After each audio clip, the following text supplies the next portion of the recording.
31º capítulo. Entendendo sua forma. Tu moldaste-me primeiro por dentro e depois por fora. Tu me formaste no ventre de minha mãe. Salmo 139, versículo 13.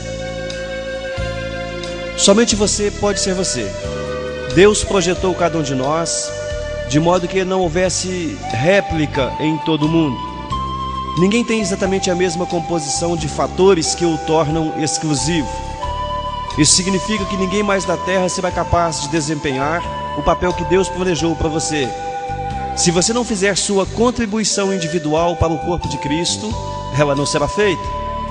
A Bíblia diz: existem tipos diferentes de dons, existem maneiras diferentes de servir e há diferentes habilidades para realizar o trabalho. No capítulo anterior, vimos as duas primeiras, seus dons espirituais, formação espiritual, e seu coração, opções do coração. Agora veremos o resto de sua configuração, forma, aplicando seus recursos pessoais. Seus recursos pessoais são os talentos naturais com os quais você nasceu. Algumas pessoas têm uma habilidade natural com as palavras, já nascem falando.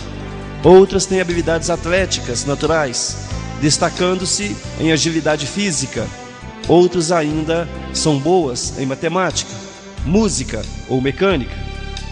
Quando Deus quis criar o tabernáculo e todos os utensílios para adoração, cuidou para que houvesse artistas e artesãos que fossem formados com destreza, habilidade e plena capacidade artística para desenhar e executar todo tipo de obra artesanal. Hoje em dia, Deus ainda concede essas habilidades, bem como milhares de outras, para que as pessoas possam servi-lo. Todas as suas habilidades vêm de Deus. Até mesmo habilidades usadas para o pecado foram dadas por Deus. Estão apenas sendo usadas para o mal de forma imprópria. A Bíblia diz: Deus dá a cada um de nós habilidade para fazer bem determinadas coisas. Visto que suas capacidades naturais vieram de Deus, elas são tão importantes e espirituais quanto seus dons espirituais. A única diferença é que você as recebeu por nascimento. Uma das desculpas mais comuns que as pessoas dão para não servir é: eu simplesmente não tenho nenhuma aptidão a oferecer. Isso é ridículo. Você tem dezenas, provavelmente centenas de habilidades inexploradas, desconhecidas e ociosas, que estão latentes dentro de você. Vários estudos revelaram que uma pessoa comum tem de 500 a 700 capacidades e habilidades, muito mais do que você imagina. Por exemplo, o cérebro pode armazenar 100 trilhões de fatos. Sua mente pode lidar com 15 mil decisões por segundo, como ocorre quando seu sistema digestivo está trabalhando. Seu olfato pode perceber até 10 mil odores diferentes. Seu tato pode detectar um elemento com 1 micron de espessura, e sua língua pode detectar o gosto de uma parte de quinino em 2 milhões de partes de água. Você é um conjunto de habilidades incríveis, uma maravilhosa criação de Deus. Parte da responsabilidade da igreja é identificar e disponibilizar essas habilidades para servir a Deus. Todas as habilidades podem ser usadas para a glória de Deus. Paulo disse: quer vocês comam, bebam ou façam qualquer outra coisa, façam tudo para a glória de Deus. A Bíblia é cheia de exemplos de diferentes capacidades que Deus usou para a sua glória. Aqui estão apenas algumas mencionadas na Escritura: capacidade artística, capacidade arquitetônica, administração, culinária, construção de navios, produção de doces, capacidade para debates, desenho, embalsamento, bordados, gravação, agricultura, pesca, jardinagem, liderança, gerenciamento, serviços de alvenaria, composição, produção de armas, trabalho com agulhas, pintura, plantação, filosofia, habilidade com maquinarias, invenções, carpintaria, navegação, atividades militares, alfaiataria, ensino, literatura e poesia. A Bíblia diz: há diferentes habilidades para realizar o trabalho, mas é o mesmo Deus quem dá a cada um a habilidade para fazê-lo. Deus tem um lugar em sua igreja onde sua habilidade pode se distinguir e você pode fazer a diferença. Cabe a você achar esse lugar. Deus dá a algumas pessoas a habilidade de ganhar muito dinheiro. Moisés disse aos israelitas: mas lembre-se do Senhor, o seu Deus, pois é Ele quem lhes dá a capacidade de produzir riquezas. Pessoas com essa capacidade são boas em fazer negócios e crescerem, fechar acordos ou vendas e obter lucro. Se você possui habilidade para os negócios, deve usá-la para a glória de Deus. Como? Primeiro, compreenda que essa sua habilidade que veio de Deus e dê o crédito a Ele.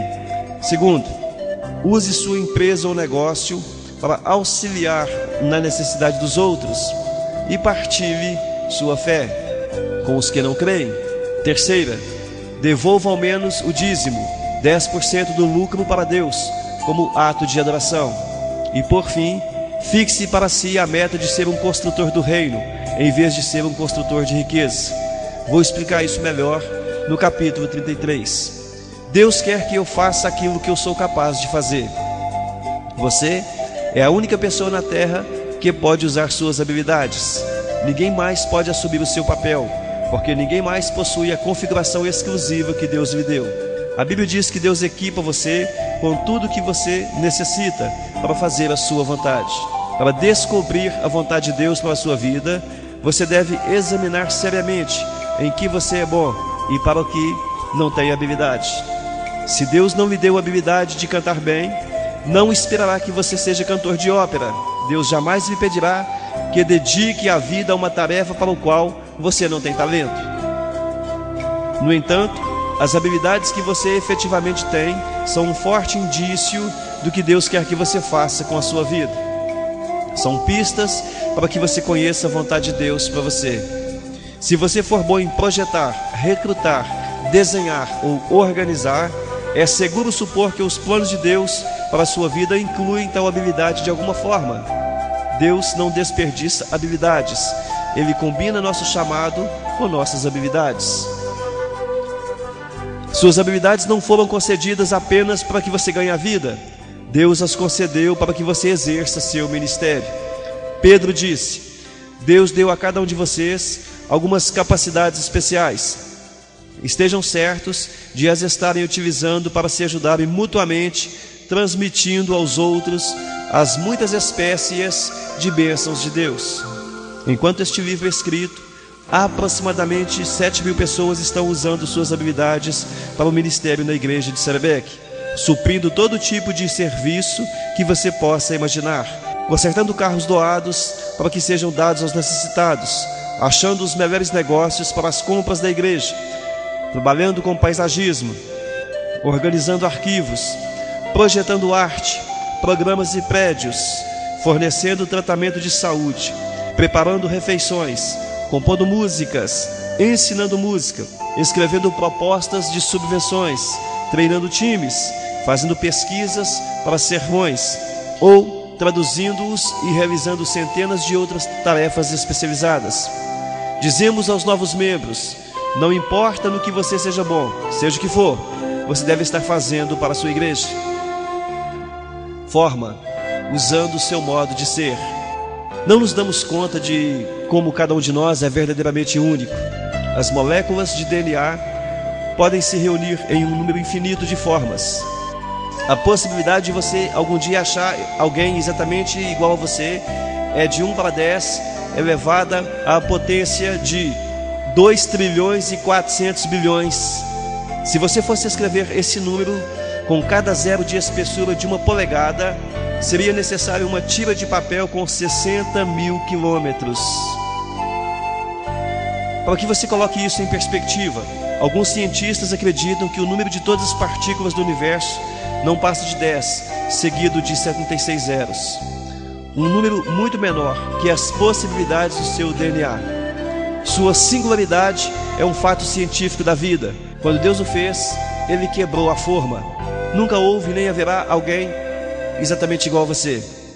É óbvio que Deus aprecia a diversidade. Basta olhar à volta. Ele criou cada um de nós com uma combinação exclusiva de traços de personalidade. Deus fez os introvertidos e os extrovertidos. Fez as pessoas que gostam de rotina e as que gostam de variar. Fez algumas pessoas racionais e outras emocionais. Algumas pessoas trabalham melhor em tarefas individuais, enquanto outras trabalham melhor em equipe. A Bíblia diz: Deus age por intermédio de homens e maneiras diferentes, mas é o mesmo Deus que atinge seus propósitos mediante todos eles. A Bíblia nos dá um monte de provas que Deus usa todos os tipos de personalidade. Pedro era sanguíneo, Paulo era colérico, Jeremias era melancólico. Quando você vê as diferenças de personalidade entre os 12 discípulos, fica fácil entender porque algumas vezes houve conflitos interpessoais. Não existe temperamento certo ou errado para o ministério. Todos os tipos de personalidades são necessárias para equilibrar a igreja e lhe dar sabor. O mundo seria um lugar muito chato se fôssemos todos apenas baunilha. Felizmente as pessoas veem em mais de 31 sabores. Seu modo de ser ou sua personalidade afetará como e onde você usará suas habilidades e dons espirituais. Por exemplo, duas pessoas podem ter o dom de evangelização, mas se uma é introvertida e a outra é extrovertida, esse dom será expresso de formas distintas. Marceneiros sabem que é mais fácil trabalhar no sentido das fibras da madeira do que de modo perpendicular a elas. Do mesmo modo, quando você é forçado a ministrar de forma contrária ao seu temperamento, cria-se tensão e desconforto. Exigem-se quantidades extras de esforço e energia, e os melhores resultados não são atingidos. É por isso que copiar o ministério de outra pessoa nunca funciona. Você não detém a personalidade da outra pessoa. Além do mais, Deus o fez para ser você. Você pode aprender a partir do exemplo de outras pessoas, mas deve filtrar o que aprende através da sua própria forma. Hoje em dia, existem muitos livros e ferramentas que podem ajudá-lo a compreender sua personalidade, para que você possa determinar como usá-la para Deus. Como vidro colorido, nossas diferentes personalidades refletem a luz da vida, em muitas cores e padrões. Isso abençoa a família de Deus com intensidade e variedade, e também nos abençoa pessoalmente. É agradável fazer aquilo para o que Deus o preparou. Quando você ministra de forma coerente com a personalidade que Deus lhe deu, sente-se realizado, satisfeito e produtivo. Forma: utilizando suas áreas de experiência. Você foi formado pelas experiências que teve na vida, estando a maioria delas além do seu controle. Deus as permitiu para o seu propósito na sua formação. Ao determinar sua forma para servir a Deus, você deve examinar ao menos 6 tipos ou áreas de experiências de seu passado. Experiências familiares. O que você aprendeu sendo criado por sua família? Experiências educacionais. Quais eram suas matérias favoritas na escola? Experiências vocacionais. Em quais empregos você foi mais eficiente e de que mais gostou de trabalhar? Experiências espirituais. Qual foi sua época mais significativa com Deus? Experiências no ministério. Como você serviu a Deus no passado? Experiências árduas. Com quais problemas, mágoas, espinhos e provações você aprendeu? É a última categoria. Experiências árduas que Deus mais usa para prepará-lo para o ministério. Na verdade, Deus jamais desperdiça uma dor. Na verdade, é muito provável que o seu maior ministério surja de sua maior dor. Quem poderia ministrar melhor aos pais de uma criança com síndrome de Down do que outro casal que tem um filho padecendo do mesmo mal?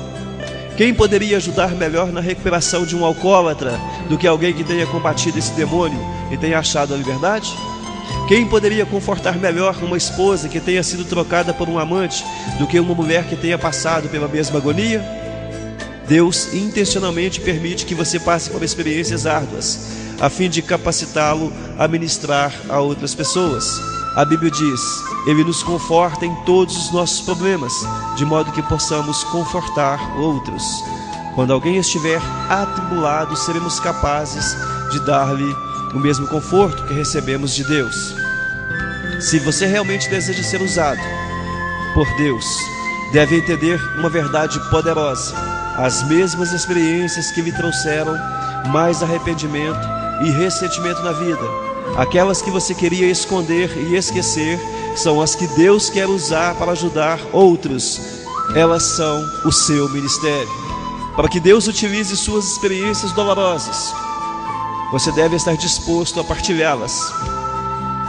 Você tem de parar de encobri-las e deve admitir honestamente suas faltas, fracassos e temores. Fazer isso provavelmente tornará seu ministério mais eficiente.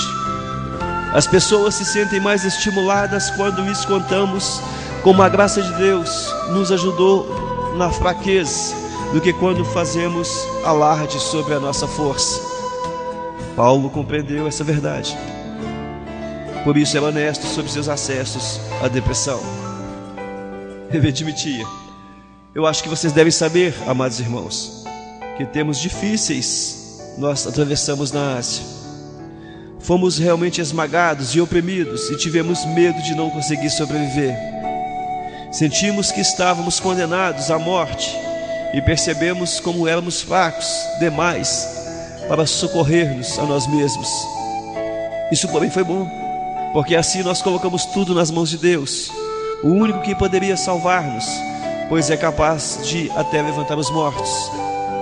E Ele nos ajudou mesmo, e nos salvou de uma morte terrível. Sim, e esperamos que Ele faça isso para sempre. Se Paulo tivesse mantido em segredo sua experiência de dúvida e depressão, milhões de pessoas nunca teriam se beneficiado dela. Somente experiências partilhadas podem beneficiar os outros. Aldous Huxley disse: experiência não é o que acontece com você, experiência é o que você faz com o que acontece a você. O que você fará com o que você tem passado? Não desperdice sua dor, use-a para ajudar os outros.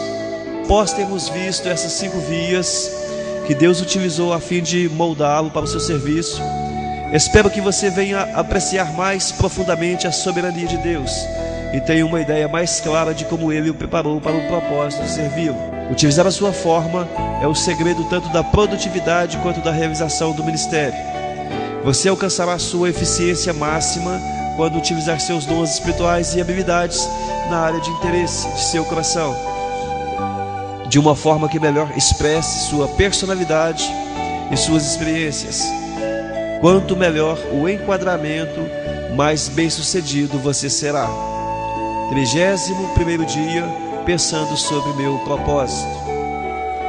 Um tema para reflexão: ninguém mais pode ser eu. Memorize esse versículo. Deus deu a cada um de vocês algumas capacidades especiais. Estejam certos de as estarem utilizando para se ajudarem mutuamente, transmitindo aos outros as muitas espécies de bênçãos de Deus. 1 Pedro capítulo 4, versículo 10. Medite nessa pergunta: que capacidade dada por Deus ou experiência pessoal posso oferecer à minha igreja? Deus abençoe e até amanhã.